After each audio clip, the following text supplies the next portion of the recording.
Votre programme d'information avec l'UIL, l'Université internationale de Libreville, le fleuron de la formation universitaire en Afrique.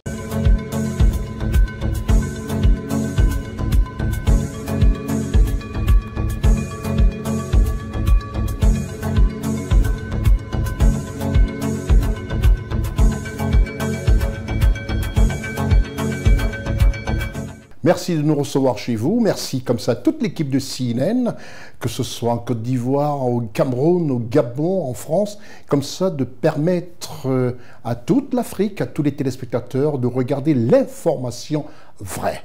Je suis Constieka.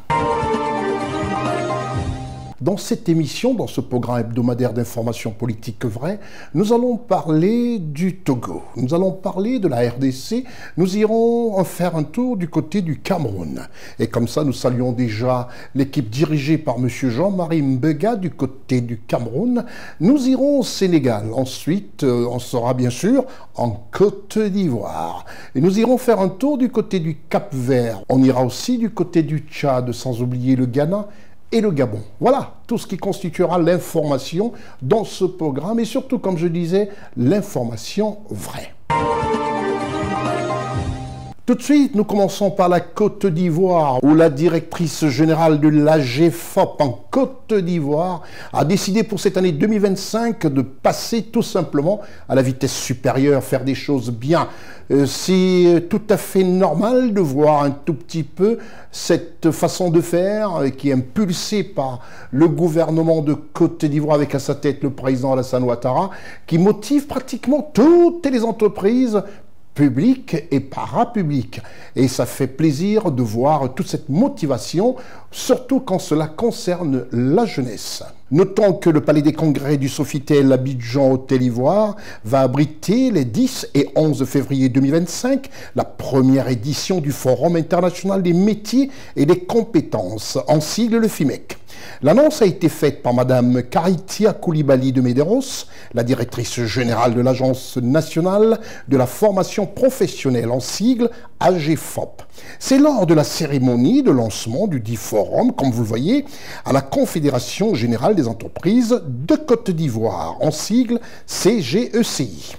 Selon Mme Karitia Koulibaly de Medeiros, directrice générale de l'Agence nationale de la formation professionnelle en sigle AGFOP, le Forum international des métiers et des compétences, dont le thème de cette première édition est « Réinventer la formation professionnelle pour un capital humain, moteur de croissance inclusive et durable ». Cela s'inscrit dans la vision 2030 portée par le président de la République, son Excellence Alassane Ouattara, qui considère la formation professionnelle comme un levier stratégique et économique pour l'émergence économique et sociale de la République de Côte d'Ivoire. Je vous retrouve juste après la réclame.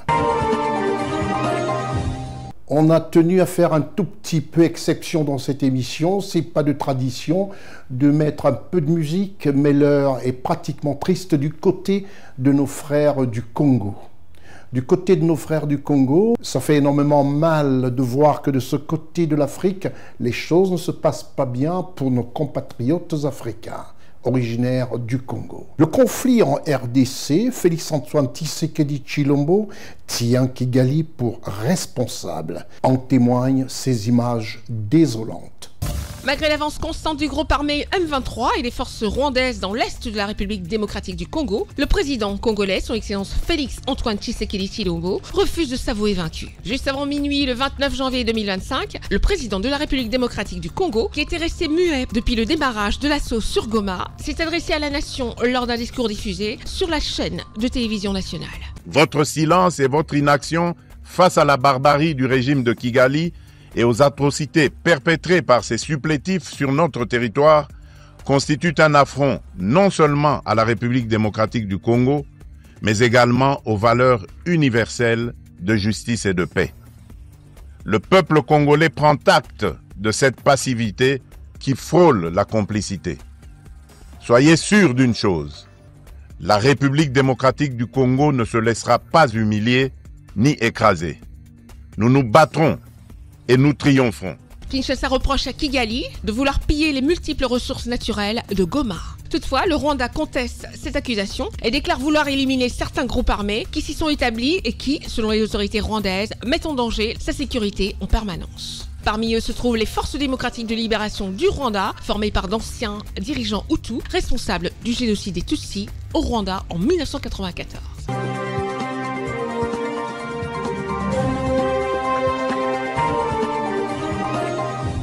Impossible de rester insensible au regard de ces images de nos frères africains originaires du Congo, en Afrique centrale.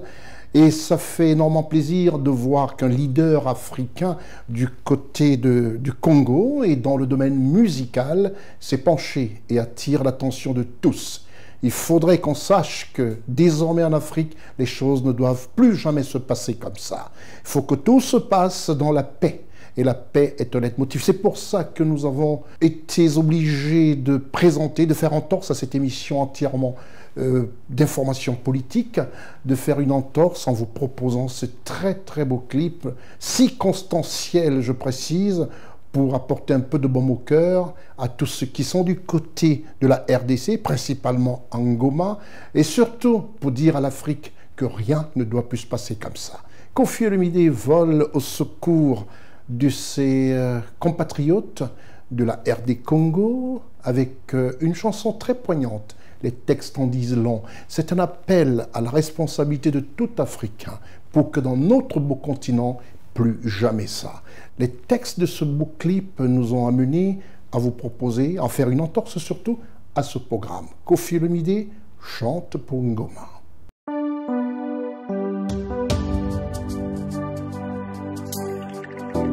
C'est moi le Congolais. Le Congolais, c'est moi.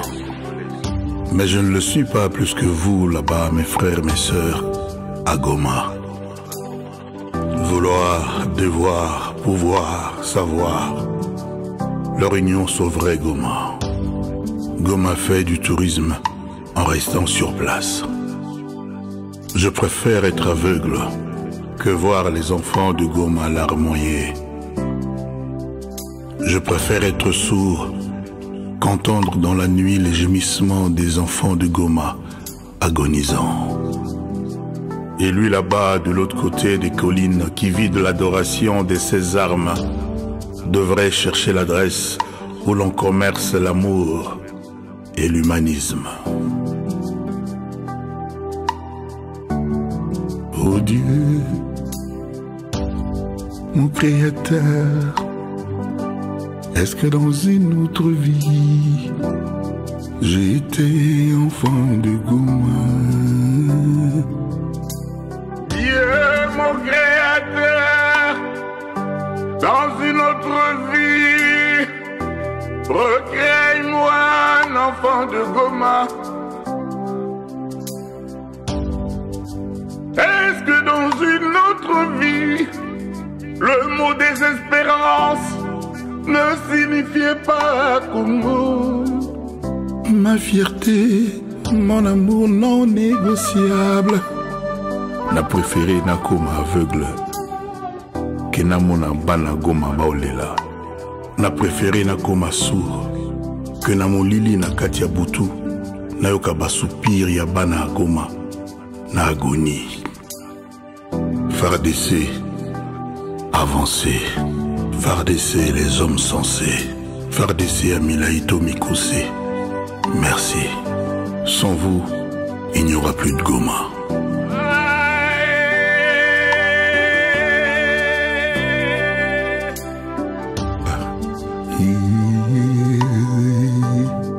Est-ce que dans une autre vie, Seigneur, le mot Goma signifiait souffrance? Est-ce que dans une autre vie, mon Créateur, le mot désespoir signifiait Congo? Je serais volontiers chanteur au mariage du savoir et du pouvoir, du devoir et du vouloir pour Goma. Quelquefois, l'amour seul ne suffit pas. Sinon, l'amour débordant de nos cœurs aurait réglé l'affaire de Goma. L'amour de nos cœurs a le vouloir Nous sommes tous prêts à affronter avec nos mains l'ennemi, quand bien même il a toutes ses armes. Moi, je suis prêt. Debout, Congolais, unissons nos forces pour notre patrie, pour Goma.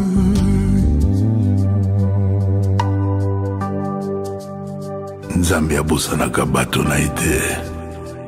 Nzambe ya moto ya bato bazanga bato. Le GOAT.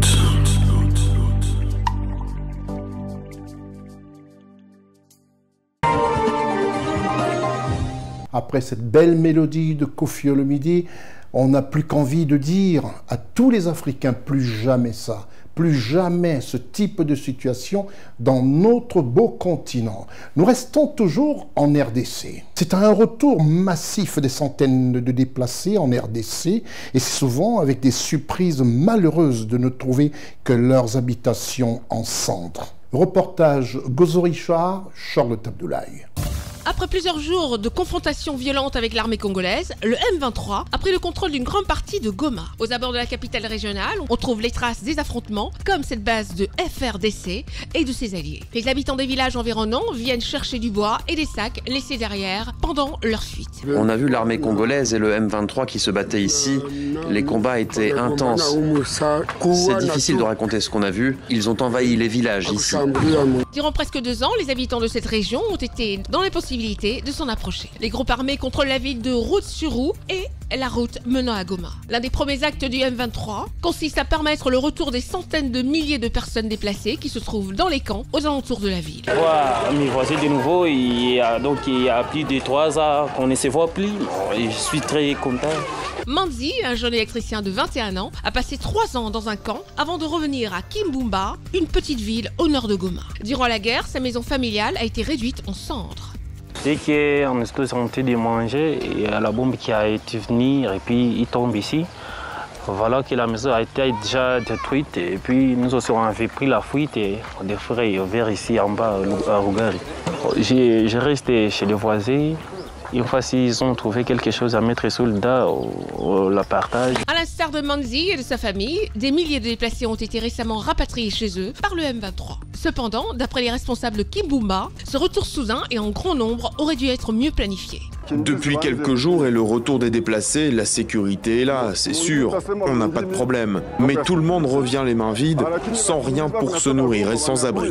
Malgré 3 années de conflits et 2 semaines de bataille autour de Goma, certains déplacés demeurent hésitants à retourner chez eux. Agnès Lina, réfugiée depuis 2 ans dans le camp de Boulendo, situé à l'ouest de la ville, appréhende la décision du M23. Je ne peux pas rentrer chez moi là-bas. Je ne sais pas quelle est la situation. Il y avait encore des affrontements entre groupes armés. Et comment je dois faire pour rentrer? Avec quel transport? Même si j'arrive à rentrer, ma maison a été détruite et n'existe plus. La jeune Agnès Gina est venue demander un peu de nourriture à ses voisines car elle ne peut plus se permettre d'acheter des patates suite à l'augmentation des prix causée par les récents combats. L'assistance humanitaire tarde également à reprendre suite aux affrontements. Selon l'ONU, 45 000 familles vivent dans les camps de Bolendo, un segment de 400 000 personnes déplacées en raison des conflits depuis le début de janvier. Les humanitaires n'arrivent pas à partir de la prise de Goma, mais pendant que nous sommes encore ici, que les humanitaires nous interviennent comme d'habitude. Pour l'instant, le M23 et son aile politique, l'Alliance Fleuve Congo, n'ont pas donné d'instructions pour le départ de tous les déplacés. Au cours des derniers jours, le groupe armé a poursuivi sa progression vers le sud Kivu.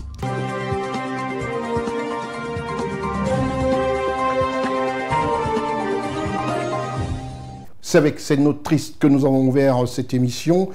Constitué Week News, 2e numéro du mois de février. Nous allons quitter la RDC pour le Cameroun. Le Cameroun, le pays du président Paul Biya, son Excellence Paul Biya, président de la République camerounaise. Au Cameroun s'est déroulée la 40e promotion de l'EMIA, l'école militaire interarmée du Cameroun, baptisée Paix, Intégration et Développement, présidée par M.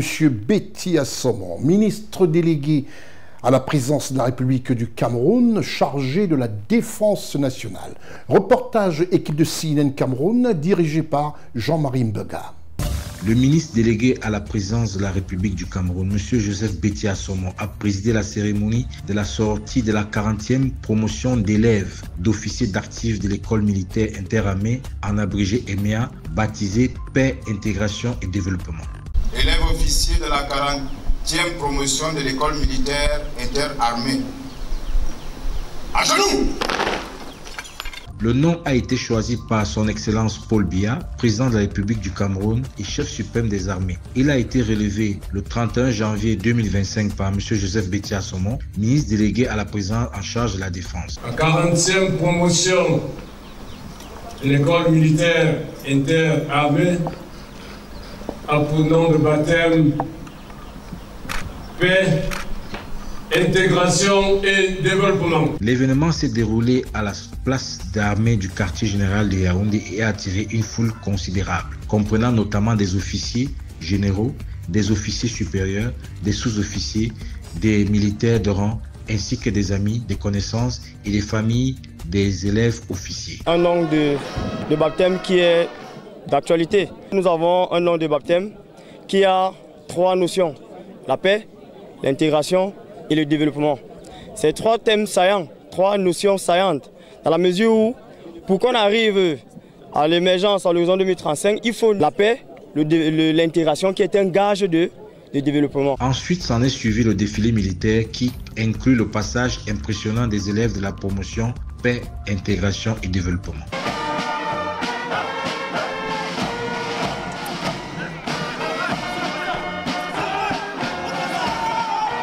Pour les officiers présents, cette cérémonie a une grande signification. La cérémonie que vous venez de vivre, qui est celle du baptême de la promotion, d'une promotion de l'école militaire interarmée, est une tradition sacrée. Une tradition sacrée au cours de laquelle un nom définitif est donné à une promotion. C'est également au travers de ce nom que l'officier prend un engagement qui va jusqu'au sacrifice suprême. La cérémonie se termine par une photo de famille et des étreintes échangées avec les parents, amis et connaissances.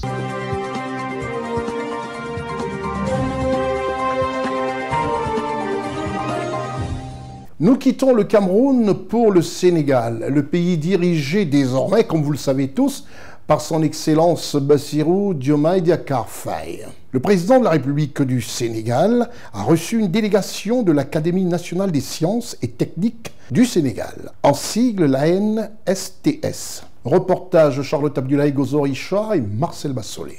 Le président de la République du Sénégal, son Excellence Bassirou Diomaye Faye, a reçu une délégation de l'Académie nationale des sciences et techniques du Sénégal, conduite par son président le docteur Mokhtar Touré. Cette audience s'inscrit dans l'engagement de l'ANSTS à participer activement à la réalisation de la vision Sénégal 2050, un plan stratégique qui vise à garantir un développement durable et inclusif pour le Sénégal.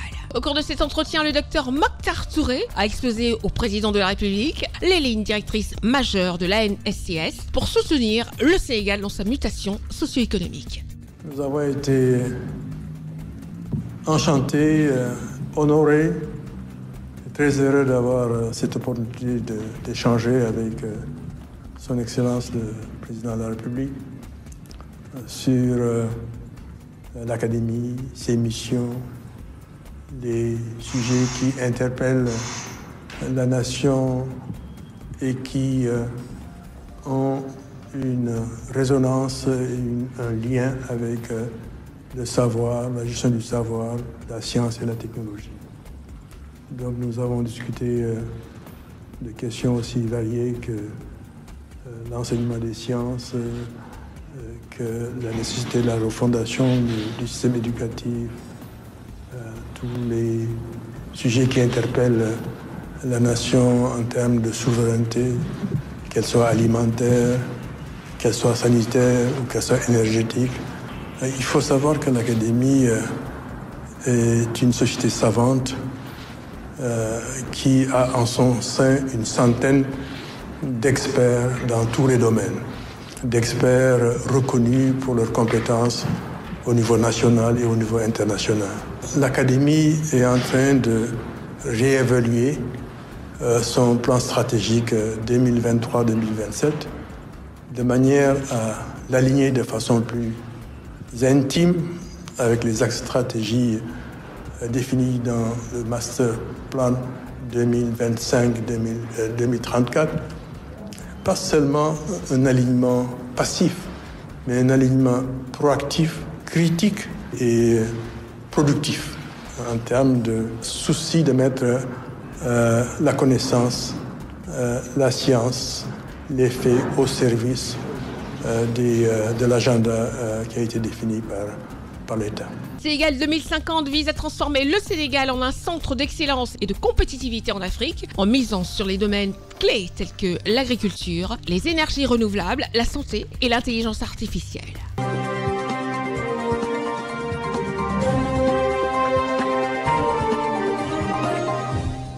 Nous restons pas loin du Sénégal et allons faire un tour dans nos îles. Dans ce qu'il y a de beau, un tout petit peu en Afrique comme île. C'est vrai qu'en Europe, ils ont un peu les Antilles, même si elles sont plus proches des Amériques. Nous, en Afrique, nous avons notre Cap-Vert. Nous allons au Cap-Vert suivre ce beau reportage que nous propose Bassolé Marcel à la post-production et la voix de Constant Ika. Le Cap-Vert, ou la République du Cap-Vert, en portugais Cabo Verde, ou República de Cabo Verde, est un État insulaire d'Afrique de l'Ouest composé d'un archipel de 10 îles volcaniques. Situé dans l'océan Atlantique, au large des côtes du Sénégal et de la Mauritanie, il couvre une superficie d'environ 4000 km². Praia, la capitale, se trouve à 644 km à l'ouest de la presqu'île du Cap-Vert, au Sénégal. L'archipel se divise en deux séries d'îles. Au sud, les îles de Sotavento, Bravafogo, Sao Tiago ou Santiago de Mayo. Et au nord, les îles de Barlavento, Boa Vista, Sal, Sao Nicalo, Santa Lucia, Sao Vicente et Santo Antao. L'île de Santiago comprend à elle seule plus de la moitié de la population du pays et Praia est la plus grande ville du pays. Les îles étaient inhabitées avant l'arrivée des premiers explorateurs portugais en 1456. Première colonie européenne dans les tropiques, elle sert de tête de pont à la traite des esclaves et au commerce triangulaire. Le Cap-Vert attire alors de nombreux corsaires et pirates, parmi lesquels Francis Drake vers 1580. Le naturaliste Charles Darwin visite également l'archipel en 1832. La colonie continue de croître au XIXe siècle en devenant une escale sur les routes maritimes menant aux Indes orientales et à l'Australie. Au cours du XXe siècle, plusieurs famines déciment la population. Le pays accède à l'indépendance en 1975 et devient membre de la CEDEAO l'année suivante. À cette époque, de nombreux Capverdiens émigrent à l'étranger, constituant une diaspora supérieure en nombre à la population résidente du pays. La plupart des habitants se définissent aujourd'hui comme des créoles. De nos jours, le Cap-Vert possède une économie centrée sur la production de services, notamment dans le tourisme.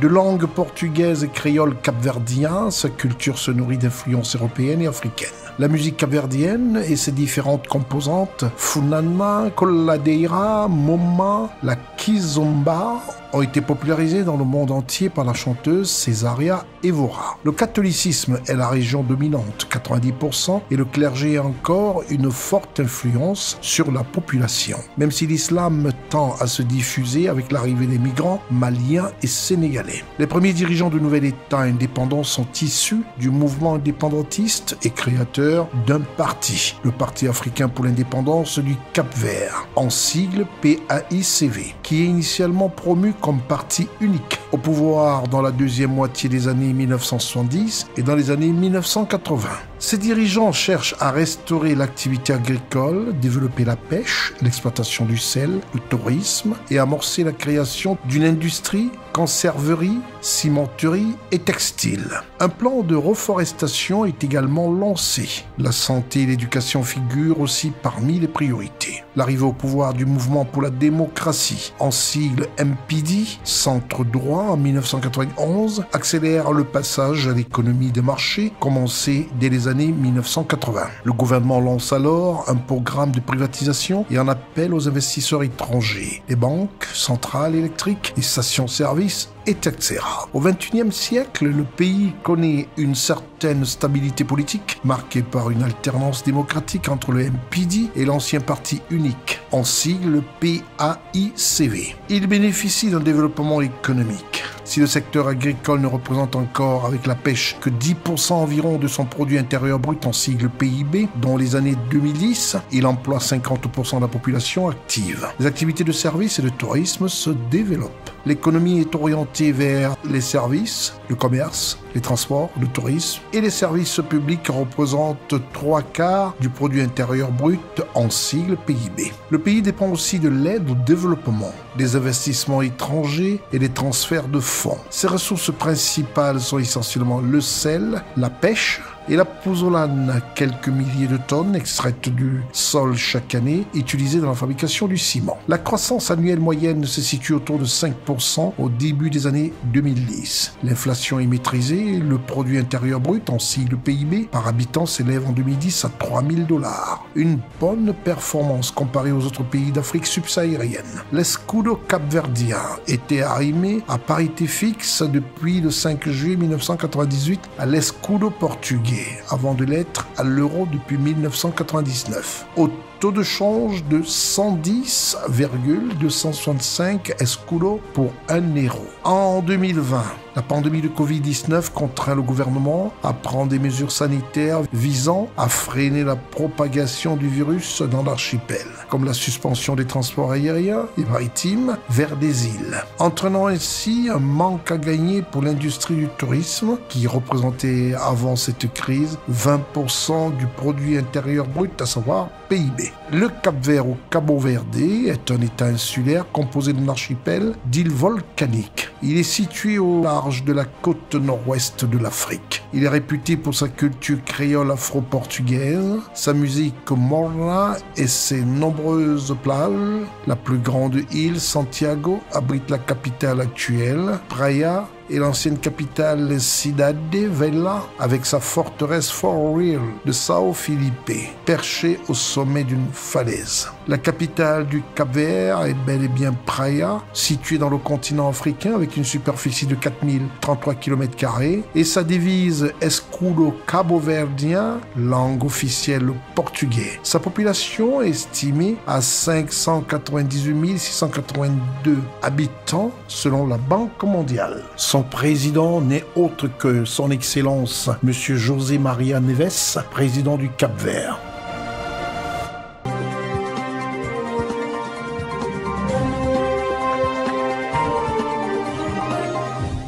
Avec ces îles de Cap-Vert qui nous ramènent tout de suite à la fête, c'est normal. Nous allons parler un peu de ce 10e anniversaire. Qu'est-ce que ça fait plaisir de voir fêter un anniversaire comme celui-là où tout a commencé nonchalamment. Tout a commencé nonchalamment, mais avec une vision. Une vision que tenait une personne impulsée par son fils. Et ce personne est que le docteur Marie-Madeleine Boronzo du Gabon, qui, pour la circonstance, très bientôt, fêtera le 10e anniversaire de l'UIL, l'Université internationale de Libreville, qui a formé et continue de former de nombreux Africains pour les mettre sur le marché du travail. Et toujours avec beaucoup d'admiration et surtout avec beaucoup d'efficacité. Un clin d'œil à notre partenaire officiel. L'Université internationale de Libreville, reconnue d'utilité publique grâce à son partenariat avec l'État, est un établissement privé d'enseignement supérieur à vocation scientifique et technologique composé, entre autres, de l'École polytechnique de Libreville, de la Faculté de droit et des sciences politiques, de l'Institut international de recherche biomédicale et biotechnologie, de l'Institut supérieur de gestion et d'économie appliquée.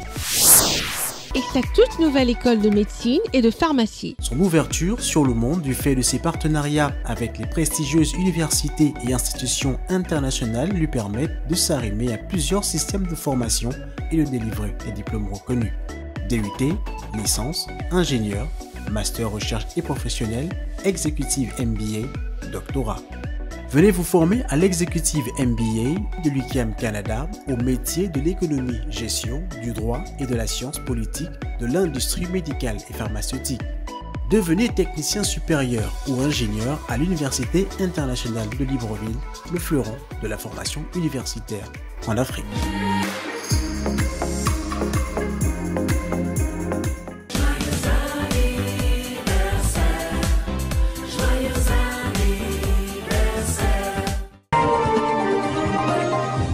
Ça fera plaisir de faire un tour du côté du Gabon pour ce 10e anniversaire. Un 10e anniversaire qui sera fêté à grande pompe.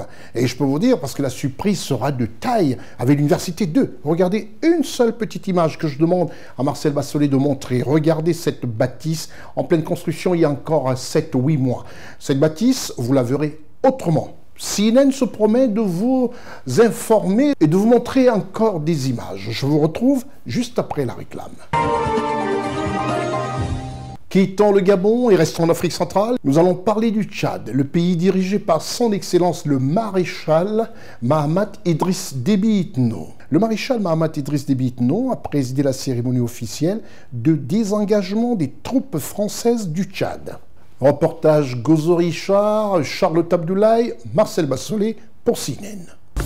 Le président de la République du Tchad, chef suprême des armées, le maréchal Mahamat Idriss Déby Itno, a présidé à la base aérienne Sergent-Chef Hadji Kossei de N'Djamena la cérémonie officielle de désengagement des groupes françaises du Tchad, scellant la fin de plus d'un siècle de présence militaire française sur le sol tchadien. Le vendredi 31 janvier 2025 marque donc un tournant historique pour le Tchad avec le départ définitif des troupes françaises et de la rétrocession de toutes leurs bases militaires à l'armée nationale tchadienne. Le pays reprend le contrôle total de toutes les bases militaires française et affirme sa totale souveraineté sur son territoire national. Dans un discours solennel, le chef de l'État tchadien, le maréchal Mahamat Idriss Déby Itno, a souligné l'importance historique de cet événement, qualifiant ce jour d'exceptionnel dans la marche de notre pays. Ce pays est grand et riche.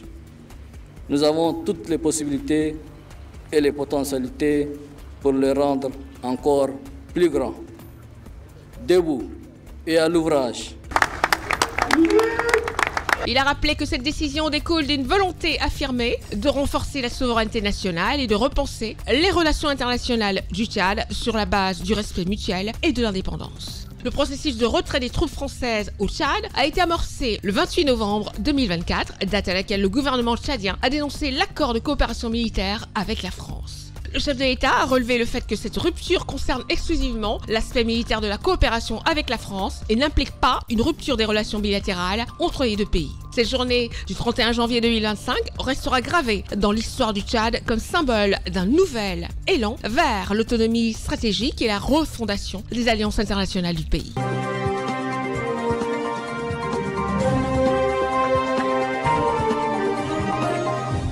Nous quittons le Tchad pour le Ghana, ce pays d'Afrique de l'Ouest d'expression anglaise. Son Excellence M. Faure Issou-Singba a participé au 3e dialogue sur la prospérité en Afrique à Accra, en sigle APD 2025. Reportage pour CNN, Gozo Richard, Charlotte Abdoulaye, Marcel Bassolet.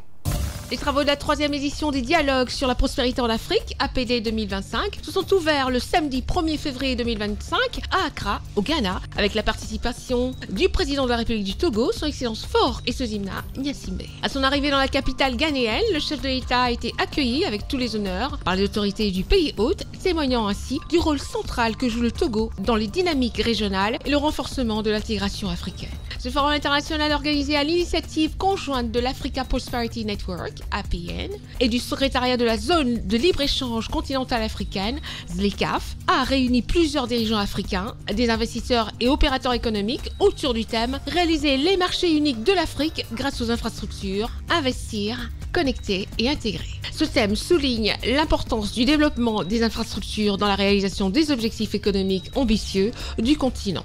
À cet effet, les dirigeants africains, les investisseurs et opérateurs économiques vont examiner les rapports sur les approches de financement innovantes des infrastructures dans un partenariat public-privé en vue de définir les nouvelles actions communes pouvant permettre de relever les défis de l'intégration économique entre les pays africains.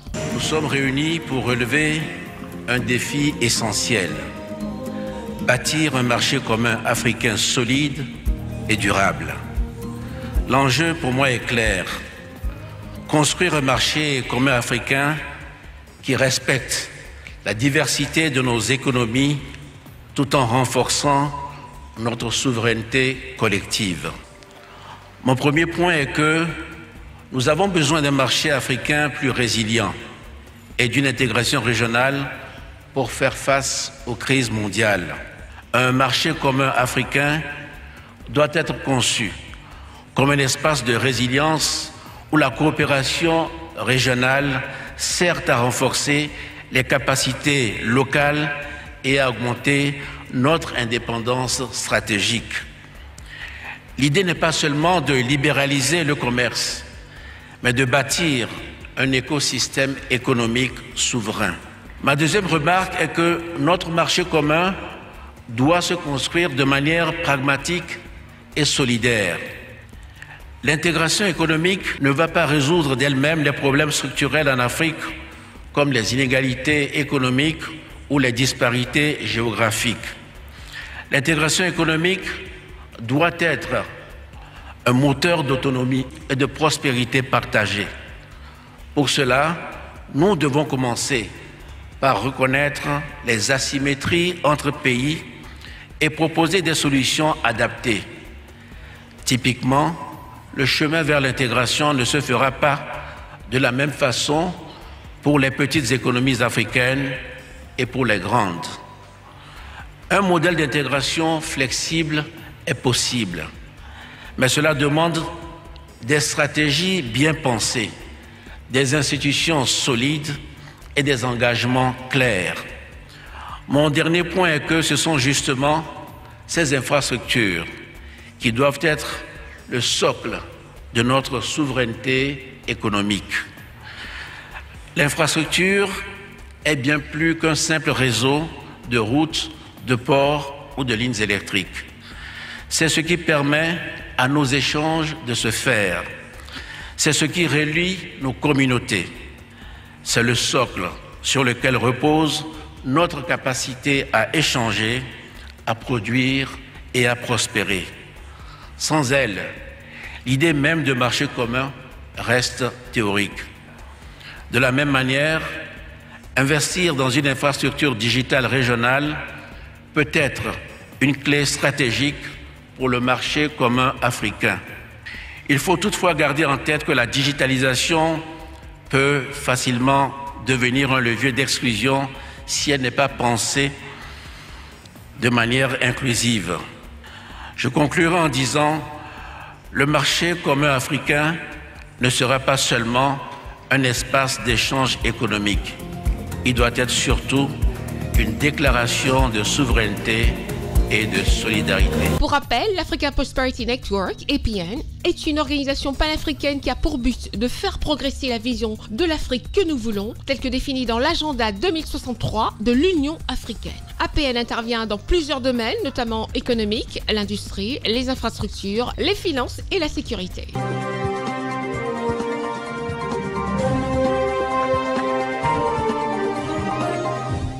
Ils sont nombreux, les Africains comme ça, qui ont été formés à l'UIL, l'Université internationale de Libreville, des Gabonais formés et qui ont été tout de suite les meilleurs dans différents domaines, surtout sur le plan professionnel. Parce qu'à l'UIL, à l'Université internationale de Libreville, un accent est mis sur l'adéquation formation emploi. Et avec, bien sûr, à la tête le recteur de l'Université internationale de Libreville, M. Jacques-François Mavungu, les choses sont toujours bien faites. Et nous, on est très contents, comme nombreux Africains qui regardent ce programme, de savoir que 10 ans, et 10 ans ça se fête.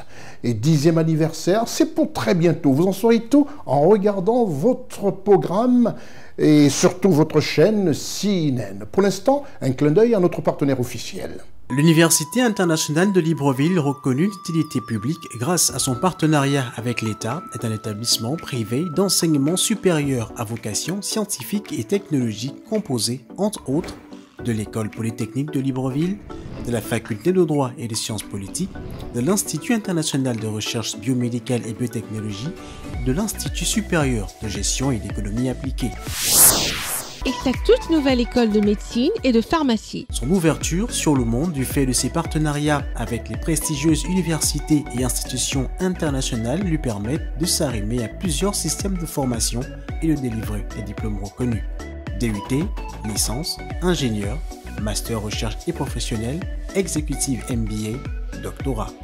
Venez vous former à l'exécutive MBA de l'UQAM Canada au métier de l'économie, gestion, du droit et de la science politique de l'industrie médicale et pharmaceutique. Devenez technicien supérieur ou ingénieur à l'Université internationale de Libreville, le fleuron de la formation universitaire en Afrique.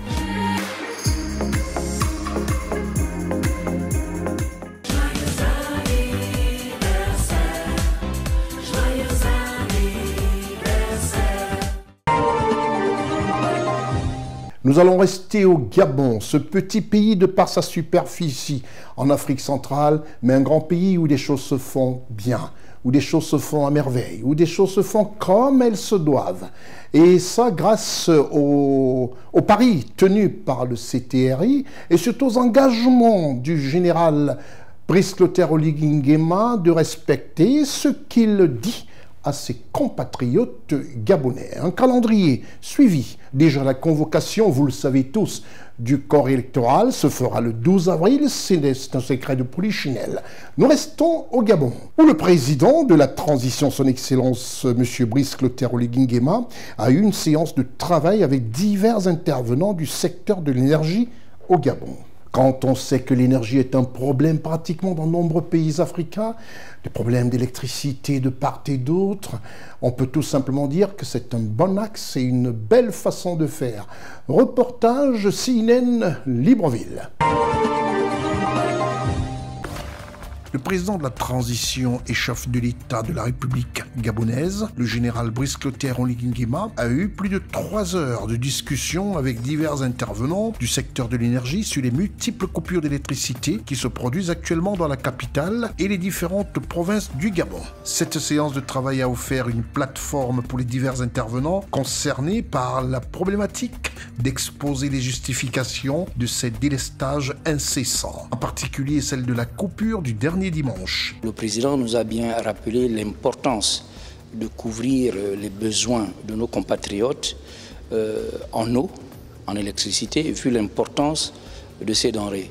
Il a voulu connaître le diagnostic, qu'est-ce qui se passait, pourquoi nous avons ces délestages fréquents, pourquoi nous avons eu cette très longue coupure hier, et les réponses ont été données.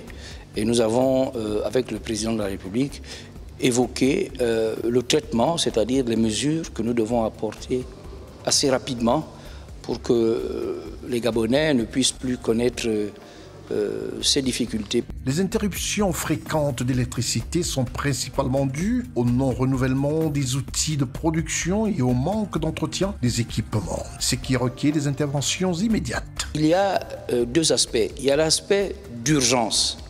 Et il y a l'aspect de fond qui demande des investissements plus lourds, plus importants, qui prennent plus de temps, dont le clou sera le grand barrage de Boué que le chef de l'État a annoncé. Les mesures palliatives, c'est pour l'urgence. Nous aurons une société qui va nous faire un appoint pour arriver à combler le gap en énergie que nous avons. Nous allons réparer au maximum nos équipements qui sont en panne, qui y a des pièces qui manquent pour que tout ça arrive. Ce sont ces mesures palliatives, c'est-à-dire qui ne règlent pas tous nos problèmes, mais qui vont au moins nous permettre d'avoir de l'électricité. Étant tous impactés par ces incidents, le président de la transition et chef de l'État de la République gabonaise, le général Brice Clotaire Oligui Nguema, a instruit le ministre de l'Énergie à régler une fois pour toutes cette question de délestage au Gabon.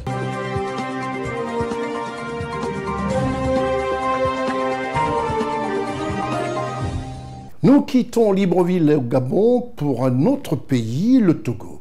Ce pays, un petit pays aussi de par sa superficie en Afrique de l'Ouest, mais grand pays de par ses idées aussi et par son dirigeant qui n'est autre que son Excellence, M. Faure Essosingbaye Assingbe, qui fait des bonnes choses du côté de son pays et pour le plaisir de ses compatriotes. En sa qualité de président de la République du Togo, il a reçu récemment le Premier ministre de la République du Tchad. Reportage Charlotte Abdoulaye, Gozo Richard et Marcel Bassolé.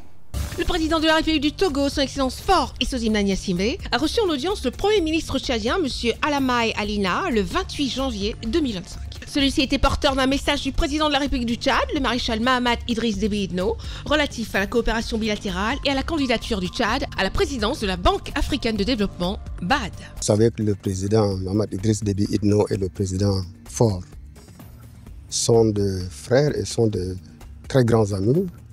Il m'a dépêché auprès de son frère pour témoigner de cette relation très exemplaire qui existe entre le Tchad et le Togo et lui porter un message relatif donc notre organisation commune qui est la BAD. Le Tchad a présenté un candidat à la BAD et naturellement le président Mahamat compte sur le soutien de son frère Faure, sur l'appui de son frère Faure et sur le leadership du président Faure pour que la candidature du Tchad puisse passer à la BAD. Pour rappel, le groupe de la Banque africaine de développement est une institution financière multinationale de développement établie dans le but de contribuer au développement et au progrès social des États africains. À cet effet, il mobilise des ressources pour promouvoir l'investissement dans ces pays et leur fournit une assistance technique ainsi que des conseils sur les politiques de développement à mettre en œuvre.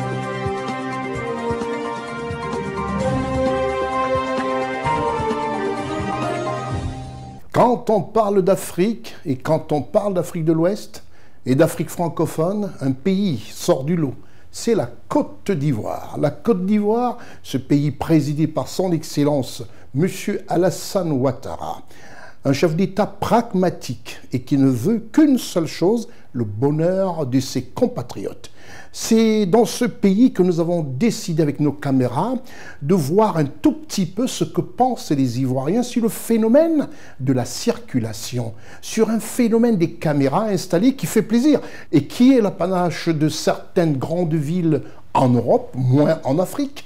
Mais ces caméras ont plusieurs rôles, plusieurs services de sécurité dans un premier temps et aussi de réglementation de la circulation. L'équipe dirigée par Ousmana Coulibaly, l'évite Eddie Vonan en Côte d'Ivoire, a décidé comme ça de sillonner la capitale de la Côte d'Ivoire, que vous regardez d'ailleurs, pour se rendre compte de comment est-ce qu'est réglée la sécurité routière. La circulation avec les automobiles et tout autre engin motorisé, la mauvaise conduite, les risques d'accident sont cruciaux dans nos différentes villes d'Afrique. Et la Côte d'Ivoire a décidé de mettre un accent particulier à régler tout cela. Vous verrez ce que les Ivoiriens pensent réellement, et non des commentaires sur des commentaires, ce que les Ivoiriens pensent du travail effectué par le gouvernement de Côte d'Ivoire, avec à sa tête le Premier ministre Robert Begré-Mambé, et tout cela présidé par son Excellence Alassane Ouattara, chef de l'État de Côte d'Ivoire. Vous verrez toutes ces actions, tout ce que certains peuvent ne pas comprendre aujourd'hui, mais découvriront l'essence réelle de ce que c'est qu'installer des caméras dans une ville, une grande ville qui se veut émancipatrice. Et vous comprendrez le rôle, les règlements, est-ce que les accidents se font encore comme ce fut par le passé? Est-ce que les automobilistes sont pratiquement attentifs à rouler dans nos grandes villes en Côte d'Ivoire? Reportage Ousmana Coulibaly, assisté de l'évite Eddie Vonan, spécialisé dans les reportages spéciaux de CNN. C'est l'objet de notre grand format.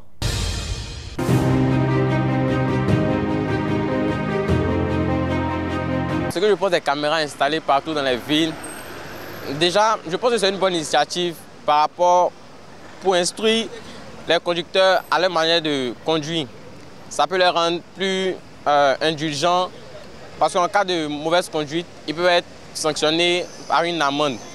Donc aussi, par rapport au cas de vol, lorsqu'il n'y a pas de témoin à qui se référer, on peut se référer aux caméras pour pouvoir voir ce qui s'est passé durant l'action. Sur les nombreux ponts qui rendent la circulation fluide, je crois que le gouvernement, depuis quelques années, essaie de faire une réforme massive pour pouvoir rendre la population ivoirienne plus heureuse, on va dire, avec les ponts qui rendent plus ou moins la circulation fluide, avec l'augmentation des voitures qu'il y a en Côte d'Ivoire.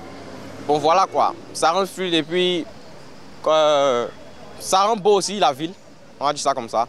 On ne peut rien que féliciter le gouvernement par rapport à tout ce qu'ils ont accompli depuis on va dire, une décennie. Bon, je pense que ces caméras installées là qui ont réduit le taux d'accidents sont de très bonnes choses. Parce que déjà, comme vous l'avez dit, ça réduit les cas d'accidents. Aujourd'hui, on remarque que les chauffeurs, les voitures font de plus en plus attention grâce aux caméras et tout. Et puis ça a aussi freiné le taux de criminalité aussi. Donc ça n'a rien à voir aussi. Ça a aussi à voir avec la circulation, mais ça a aussi à voir avec la sécurité de la population. Donc je pense que c'est une très bonne chose et j'encourage tout le monde à faire attention. Pour les ponts, je dirais merci au gouvernement parce que ça a fluidité un peu la circulation et grâce aux ponts et aux nombreuses routes aussi, on peut sortir le matin tranquillement sans être en retard et tout. Et je trouve que ça, c'est vraiment une bonne chose. Et merci au gouvernement. Et on les encourage toujours dans cet élan-là. Et que Dieu bénisse la Côte d'Ivoire. Ce que je pense des caméras installées dans nos grandes villes, je trouve que c'est une bonne initiative.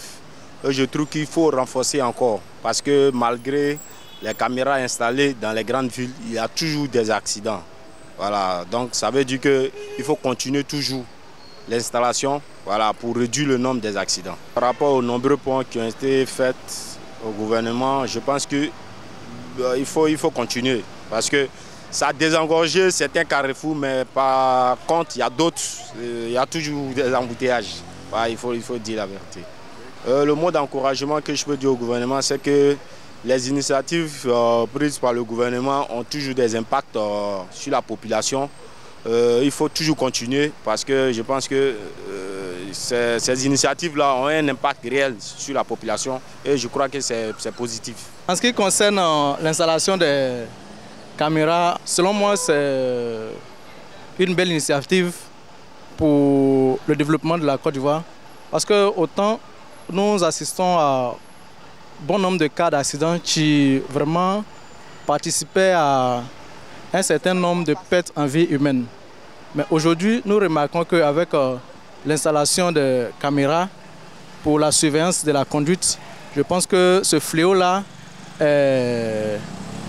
a mis chemin d'être résolu. C'est vraiment un merci que tout Ivoirien vivant en Côte d'Ivoire dirait au gouvernement ivoirien. Parce que, mine de rien, nous participons aujourd'hui au développement de notre pays. Et un Ivoirien qui vit en Côte d'Ivoire, vu cela, devait être fier. Moi, en tout cas, dans mon cas, je suis très fier et je remercie le gouvernement de continuer dans ce dynamisme-là pour que la Côte d'Ivoire puisse être classée dans les pays les plus développés d'Afrique. Les caméras aujourd'hui, c'est un outil vraiment qui facilite la fluidité de la circulation et ça permet de, en tout cas, réguler la circulation aussi, mais aussi ça permet d'éviter beaucoup d'accidents. Aujourd'hui, nous avons remarqué que les caméras radars permettent de en tout cas, conditionner les chauffeurs à la bonne pratique de conduite. Donc je pense que c'est très bon, c'est vraiment très efficace. C'est une aubaine, ça permet de rendre la circulation fluide et avoir plusieurs voies de circulation. Je pense que ça c'est quelque chose de très important, que ce soit les ponts à péage, tout ça c'est bon pour, en tout cas pour la population qui se déplace facilement. Je dis aux gouvernements, comme moi d'ailleurs, actuellement où je dois bientôt rencontrer le ministère du Transport pour échanger sur un certain nombre de paramètres par rapport à la sécurité, par rapport à la sécurité routière aujourd'hui. Donc je dis, le ministère du Transport, le gouvernement doit digitaliser encore ce secteur-là pour que ceux qui vont passer désormais le permis de conduire soient vraiment des personnes qui aient une bonne formation et ça soit de manière fluide la formation. Donc à ce sujet-là, je pense que les ponts les caméras et autres, c'est une bonne chose pour les conditions qu'ils mettent à disposition de cette population. Ce que je pense, les caméras installées, voilà, c'est que c'est très, très important. Parce qu'il faut que ça diminue les embouteillages. Et puis, il faut que les véhicules aussi respectent la route. C'est très important. Lorsque nous partons dans une auto-école, il faut respecter les routes. Voilà, c'est très important. Merci au gouvernement pour le pont qu'ils ont fait pour la circulation. Voilà, ça réduit plein de choses, les embouteillages. En tout cas, nous passons, voilà, c'est plus comme nous passons libres. Voilà, lorsque nous véhiculons, nous sommes très heureux. Je pense que les caméras que le gouvernement a mis en place à Abidjan ici, bon, ça permet aussi aux chauffeurs d'aller moins vite. Et puis, on a une idée au moins de ce qui se passe dans la ville.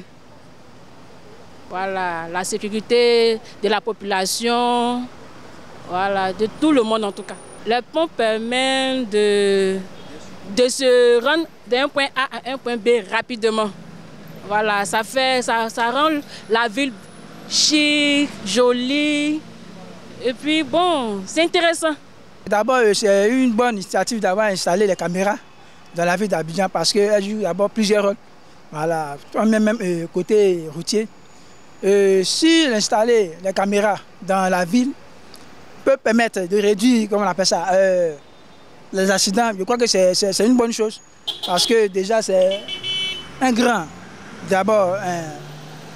avancé pour d'abord peu partie de la technologie.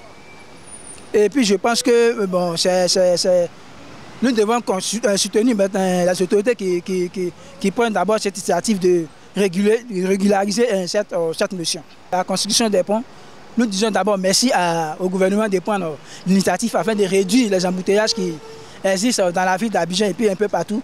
Et ça nous permet aussi de contribuer aussi, comment on appelle ça, permettre de contribuer quand même au développement de l'espace rural. Les caméras placées partout dans les villes, je pense que c'est une très bonne idée parce que ça permet, ça réduit les accidents et de deux, ça réduit aussi les agressions, les braquages parce que maintenant, lorsqu'il y a, on dit un exemple, lorsqu'il y a un événement qui se passe, c'est facile de détecter d'abord le véhicule et de visionner en même temps la caméra pour voir la personne qui est concernée. C'est une belle initiative d'abord, on dit merci au président de la République parce que d'abord, la circulation est fluide, les embouteillages ont diminué parce que vous avez différents accès dans les différentes communes. Vraiment, c'est le développement d'un pays, la construction des ponts surtout, c'est le développement d'un pays. Donc ça a salué et on dit merci au président de la République. Vive la Côte d'Ivoire!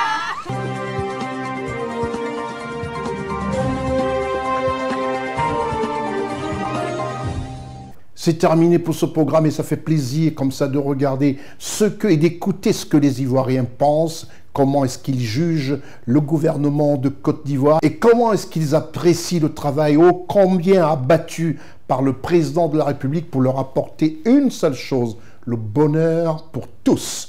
C'est avec ce grand format que nous mettons un terme à ce programme Constieka All Week News, tout en vous rappelant les rediffusions qui s'affichent encore sur votre écran, les rediffusions de cette émission Constieka All Week News, ainsi que les multiples rediffusions des programmes d'information sur la chaîne www.siwebinfo.net. Sur cette chaîne, vous avez 24 heures sur 24 que de l'information. Et ce programme, vous le retrouvez sur CNN TV. .ci, où vous pouvez tout de suite, de par votre portable ou un laptop, suivre gentiment à votre bureau ou même sur une plage l'information politique. C'était votre programme d'information avec l'UIL, l'Université internationale de Libreville, le fleuron de la formation universitaire en Afrique. Tout en remerciant toute l'équipe qui m'accompagne pour ce programme hebdomadaire, je pense à Ousmane Koulibaly, Eddy Lévy-Volant, Marcel Bassolé, Jean-Marie Mbegard, Aman Cole, Richard Gouzeau, Charles Tabdoulaye, Eric Biquet, Stéphane Nigou. À tous, je dis tout simplement merci et je vous donne rendez-vous au prochain numéro. Je suis Constieka. Au revoir.